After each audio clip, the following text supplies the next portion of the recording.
Hi students, I hope you're all doing really well. My dogs are outside barking, so I hope that the audio is okay on this video. This is just going to be kind of a walkthrough on what the rhetorical analysis paper is, how to write it, how to get started. I am fully aware that you could just read the assignment sheet yourself, um, but I've been teaching a long time and I know that sometimes it's easy to just kind of scan through those assignment sheets and not really read them carefully and then wonder, what am I doing? What is this paper about? So I thought for the first paper I would kind of walk you through it. The rhetorical analysis paper is actually pretty complex and it can be really hard to do if you've never written a rhetorical analysis before. Now if you have written a rhetorical analysis before, you're going to have an awesome time with this paper. If you haven't, it's not a big deal. I'm going to teach you everything you need to know in order to be successful, so you don't need to stress, but you do want to read over all of the information very carefully. So you're going to find everything in the folder that goes with the week in the course schedule, and I made a little extra folder just for the rhetorical analysis paper, and that's located in Documents. So if you click on the week, then you click on Documents, you'll see the layout like this. And I put everything specifically in its own folder just for the rhetorical analysis paper, so it's easy to find and go back to if you need it. I just didn't want it to get lost in all of the other things that we're doing that week. So the first document you'll see is the assignment sheet and grading criteria. I've also included a document that explains rhetorical analyses in detail, and then I've also attached a sample outline. You're not going to be outlining quite yet, but I think that maybe this outline will be helpful to you as you progress through the paper. So take a look at the outline now just so you know what to expect, and then maybe download it and save it for later, or remember where it is in the course content so that you can go back to it. But we'll just start actually with the assignment sheet itself, and then I'll kind of go into the about a little bit more. Okay, I'll try to make this big enough for you to see. So the most important stuff in the assignment sheets is going to be kind of up here in the task. It basically tells you, what do you have to do? So you're going to write a paper that's 4 to 6 double-spaced pages, 12-point font, 1-inch margins, and you're going to analyze a fake news article. You get to choose the fake news article. I'm not choosing them for you. That is both exciting and difficult. I think that as a teacher, I feel like I would help you be successful if I just forced you to write about a specific article, but that's boring for me to read. That's boring for you to write. So I'm letting you have that freedom to choose an article on your own, but you want to be smart about which articles you choose, which we'll get into in just a little bit. So you're going to analyze a fake news article in order to determine whether or not the author uses rhetorical tools and strategies persuasively. So as you're reading this, you may not know what rhetorical tools and strategies are. Not to worry. We're going to spend an entire week on that. We're going to learn all about that. But the whole point of it is you're going to pick an article and you're going to write about it in order to determine whether or not the author did a good job of using these rhetorical tools and strategies. The paper is worth 200 points, so it's a good chunk of your grade and you want to do well. And here we go into the purpose. So this requires you to demonstrate a lot of different knowledge and your learning of foundational rhetorical concepts. It's also kind of a challenge because it's going to ask you and require you rather to identify key parts of what a fake news article is, and that's actually really going to help you for the next paper. So you want to be really paying attention to what are the moves that a fake news article makes. What are they doing? What sort of things do most of these articles do? So for the next paper you kind of have a basis of knowledge.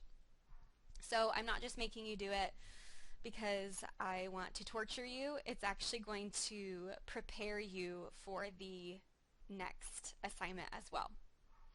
So the next part of assignment sheets are the path to completion, and it's basically me walking you through the steps that you need to take. So the first thing that you're going to do is select a fake news article, and this is when I give a little bit of advice on which kinds of articles to choose. You want to pick one that is long enough that you could write 4 to 6 double-spaced pages about it. If you're using like a BuzzFeed listicle or something like that, you may not have enough content to write about. So be very discerning. I think it's really hard for me as a teacher when students come to me and they say, I can't write a paper long enough. I can't write 4 to 6 pages. My article's too short. And I kind of think to myself, well, I tried to warn you. So make sure that you're choosing something that will help support an in-depth analysis of the required length. Okay? What I would do is think about a topic that I'm passionate about or that I'm interested in, and then find a fake news article about that. So that's what I would do. The thing to remember here is you don't need to agree with the article. Okay, it doesn't matter how you feel about the topic.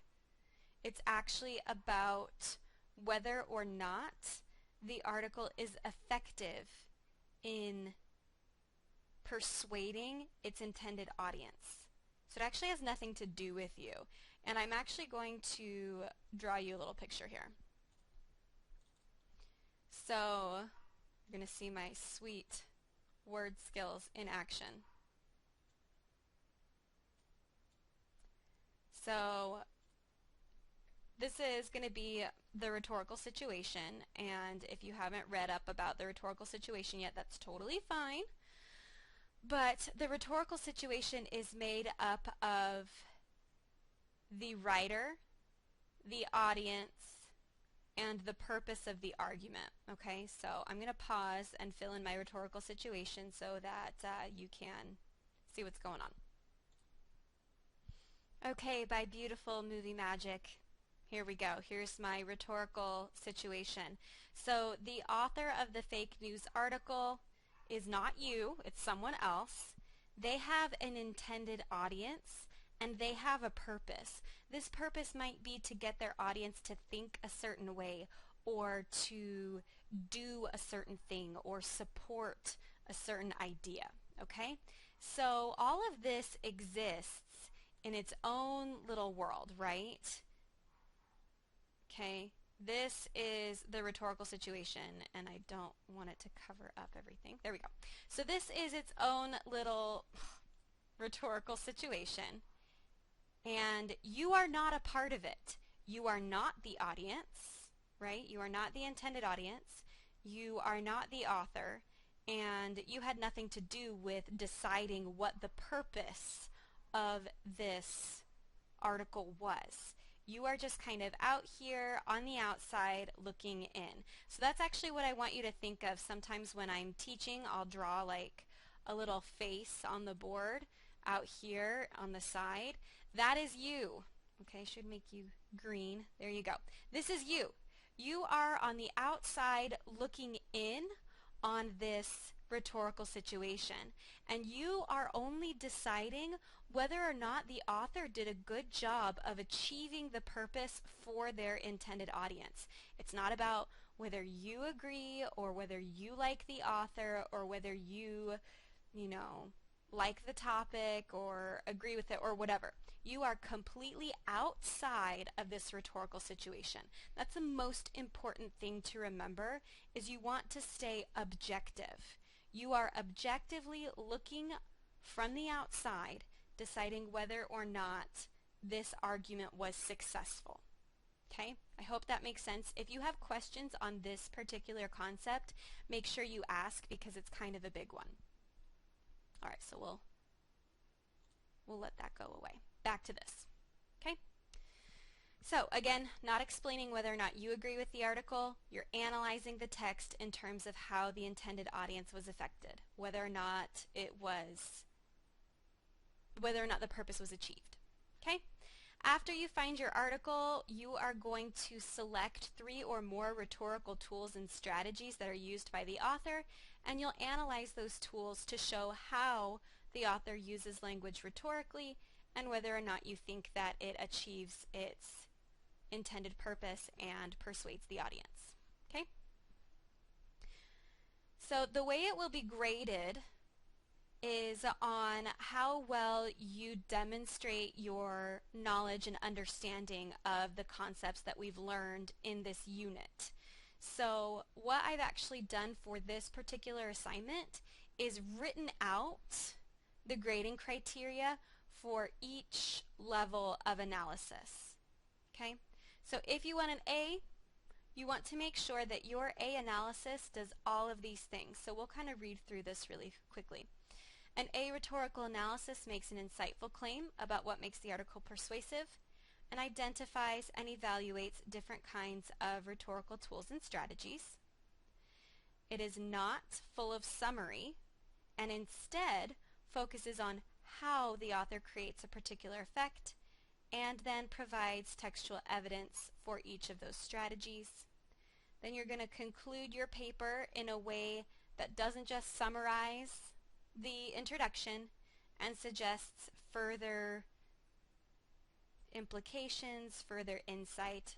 So I don't want you to just, repeat what you already said. I want you to tell me something a little bit more insightful at the end. It should be well written, should be thorough in its analysis. It should have a title that talks about the focus of the analysis. It should have an introduction that engages and hooks the audience. Everything should be nice and unified, so paragraph to paragraph, everything supports your main point, everything flows smoothly and uses transitions. Each paragraph is set up in a way that it has a strong topic sentence and examples from the text. Sentences are varied and clear. You're using correct rhetorical vocabulary and you're avoiding, wordiness or anything confusing. Okay? So that's what you have to do in order to get an A. If we go down to kind of the C is you picked a text, you wrote about it, there's a lot of summary, you might even, kind of agree or disagree with the actual article, which you're not supposed to do, right? Our little guy right here, you're outside. So the C is you tried, you did well, but you kind of missed the point of the assignment. The B, you understood the point of the assignment and you did well, but it lacks the sophistication of the A paper. Okay, so I hope that makes sense. All right, we're back. Little dog got in trouble for barking. She's very sad now, but she'll be good now. So I'm in the About Rhetorical Analyses document, and it kind of just talks about what they are, why they exist, but basically the most important thing about what a rhetorical analysis is your ability to separate what is being said from how it's being said. Okay, so you're not summarizing it for me, and you're not responding with your personal ideas. What you're doing is analyzing how the information is being presented and whether or not it's done in an effective way. Okay? Because we've all experienced this in life when, someone says something and it's not what they said, it's how they said it that's either effective or ineffective. If someone, is being super sassy or rude, they may not be very likely to get their point across effectively, but they could say the same thing in a more productive way and be more successful in achieving their purpose. So it's kind of the same thing with texts. You're separating out what is said from how it's said. Okay? So there's a couple examples of short rhetorical analyses of little situations. Martin Luther King's I Have a Dream speech is an incredible speech that a lot of people have done rhetorical analyses of, and you can kind of read about them, and understanding all of the nuances of that speech lends a whole new dimension of understanding to it. So rhetorical analysis can be a really valuable way of learning. So if you skip down, it talks about how to start writing. talks about how to read things effectively and understand them, talks about how you should organize your rhetorical analysis, and it doesn't have a unique form or anything like that.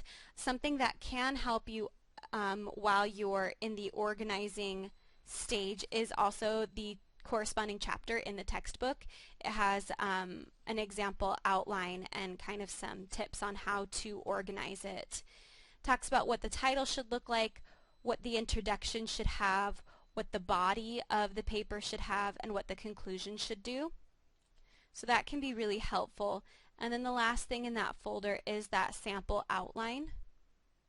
And I think that for those of you who this would be helpful for, it's just a suggestion. If this outline is too restrictive and doesn't really help you brainstorm, then you don't have to use it. But I do think that this is a really nice way to kind of give you a formula, and then you just kind of plug in your variables, and that can make it really easy to write. So if you have any questions about the rhetorical analysis, make sure that you ask early on and be proactive so that you don't get behind. But I hope this was helpful, and I would still encourage you to read carefully through the documents, and in the future I won't be doing these explanatory videos, so you want to make sure that you get in the habit of reading assignment sheets very carefully so that you don't miss anything. I hope you have a great day.